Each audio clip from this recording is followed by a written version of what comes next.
Karumal-dumal ang sinapit ng biktimang si Heidi Estrera matapos siyang patayin at chap-chapin ng kanyang sariling asawa na si Orlando Estrera.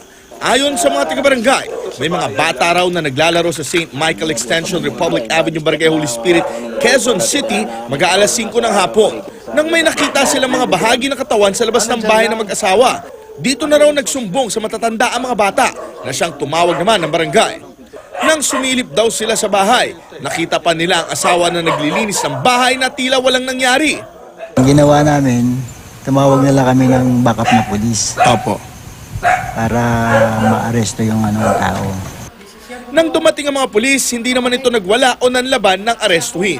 Ayon kay Orlando, matinding galit daw ang nag-udyok sa kanya na gawin iyon sa asawa dahil sa 16 na taon nilang pagsasama. Ina-under Disaya, tapos yung parang aso na bagong panganak lagi ba, yung parang boryong na ako sa sarili ko. Siya pang laging gustong masunod, yung hindi ba ako makasuggest man lang sa kanya, masaktan ka pa sa maririnig mo sa kung ano-anong pinagsasabi sa akin na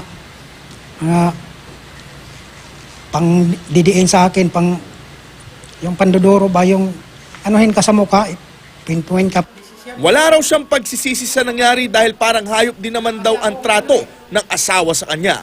Ayon naman kay Chief Superintendent Guillermo Eliazar, hepe ng QCPD. Dapat mag-undergo to ng psychological and psychiatric examination or evaluation para ma-determine kung ano ba talaga yung state of his mental condition. Isa sa ilalim din siya sa drug test, bagamat umamin itong 2002 pa raw nang huling gumamit ng shabu. Jay Sabale, GMA News.